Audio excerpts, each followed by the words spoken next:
السلام علیکم ورحمۃ اللہ وبرکاتہ۔ جلال آباد سے مفتی عبدالستار عرض کر رہا ہے کہ گزشتہ مرتبہ عرض کیا گیا تھا کہ بحمد اللہ رمضان المبارک چل رہا ہے اور آج نصف رمضان ہو گیا۔ عرض کیا گیا تھا کہ ماہ رمضان المبارک اس کا معمول ہے رمضان، روزہ، خلوت اور خاموشی۔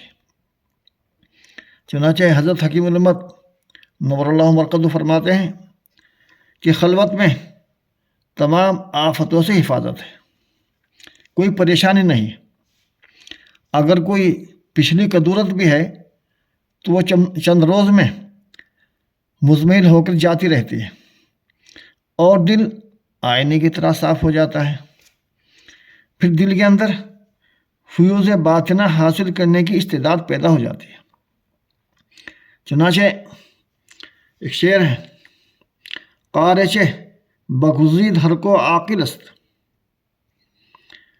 قارچ بگزید ہر کو عاقل است، زاں کے در خلوت صفائے دل است، کہ کنویں کا تہ ہر وہ شخص اختیار کرے گا جو عاقل ہے۔ مراد یہ ہے کہ خلوت وہی شخص اختیار کرے گا جو عاقل ہے، اس لیے کہ خلوت کے اندر دل کی صفائی ہے۔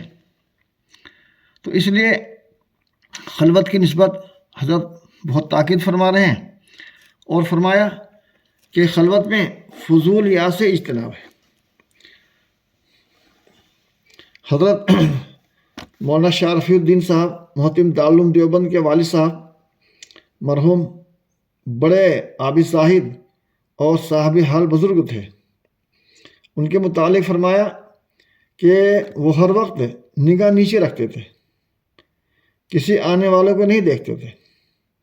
لوگوں نے اس کی وجہ پوچھی کہ جو لوگ آپ کے پاس آتے ہیں آپ ان کو نظر بھر کر نہیں دیکھتے، اس کی کیا وجہ ہے؟ تو فرمایا بھائی لوگ دو قسم کے ہیں، ایک تو وہ جن کو میں پہچانتا ہوں اور ایک وہ جن کو نہیں پہچانتا۔ تو جن کو میں پہچانتا ہوں آواز سے پہچان لیتا ہوں، اور جن کو نہیں پہچانتا دیکھنے سے بھی نہیں پہچان سکتا، پھر ان کو دیکھنے سے فائدہ کیا؟ تو بات یہ ہے کہ یہ حضرات نگاہ کے اسراف سے بچتے ہیں، جیسے مال کے اسراف سے بچتے ہیں ایسے ہی یہ نگاہ کے اسراف سے بچتے ہیں اور اپنے افعال کو بہت ہی منضبط اور بہت ہی اپنے معمولات کو منضبط رکھتے ہیں، اس لیے آنکھ کو بند رکھتے ہیں۔ اس پہ مولانا روم کا شعر ہے، چشم بندو گوش بندو لب بھی بند، گرن بینی نور حق پر باب خن، کہ آنکھ بند، کان بند، زبان بند، پھر بھی اگر اللہ کا نور نہیں دیکھا گا تو ہم پر ہنسنا، یعنی ضرور نور پیدا ہوگا، ایسا نہیں ہو سکتا کہ نور پیدا نہ ہو۔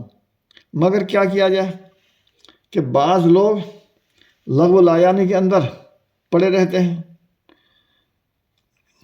حالانکہ حدیث پاک میں فرمایا گیا ہے من حسن اسلام المرء ترکہ ما لا یعنی، اور اللہ تعالیٰ فرماتے ہیں والذین هم عن اللغو معرضون، مگر ان کو لغو لایانی میں مزہ آتا ہے، اور یہ مزہ ایسا ہے جیسا کہ ایک ولایتی شخص ہندوستان آ گیا، اب بیچارہ اس کا حلوہ کھانے کو جی چاہ رہا لیکن پیسے نہیں تھے، تو کسی دکان پر سے اس نے حلوہ اٹھا کر کھا لیا۔ دکاندار نے تھانے میں اس کی شکایت کی کہ صاحب اس نے میرا حلوہ کھا لیا۔ اب تھانے دار اس کو کیا سزا دیتا، لیکن بہرحال سزا بھی دینی چاہیے تھی تاکہ شکایت کرنے والے کے دل ٹھنڈا ہو جائے۔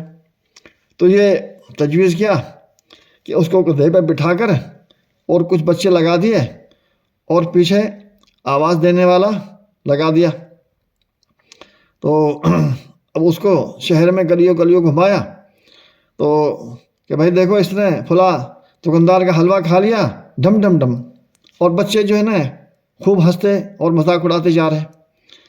اب یہ ہندوستان سے اپنے ملک گیا تو وہاں لوگوں نے پوچھا کہ آغا ہندوستان نفتی چھے دی تھی. تو اس نے کہا کہ ہندوستان خوب ملک است، حلوہ خوردن مفت است، سواری خر مفت است، فوج طفلہ مفت است اور ڈم ڈم مفت است. کہ ہندوستان بہت اچھا ملک ہے کہ وہاں حلوہ کھانے بھی مفت ہیں اور گدھے کی سواری بھی مفت ہے اور بچوں کی فوج بھی مفت ہے اور ڈم ڈم بھی مفت ہے. تو جیسے یہ بیچارہ نہ سمجھ کہ لغو لا یعنی کو اچھی سمجھ رہا اور خوبی کے بعد، ایسے آج لوگ ہم لغو لا یعنی کو خوبی کے بعد سمجھتے ہیں، حالانکہ اس کا کوئی فائدہ نہیں ہے. اس سے اچھا تو آدمی سو ہی جائے. حضرت مولانا تھانوی صاحب رحمۃ اللہ نے فرمایا کہ سو بھی جائے. تو اس لیے لغو لا یعنی سے بہت احتراز کی ضرورت ہے، اور خاص طور سے رمضان میں تو روزے کا فائدہ بھی جبھی ہے. وآخر دعوانا ان الحمد للہ رب العالمین.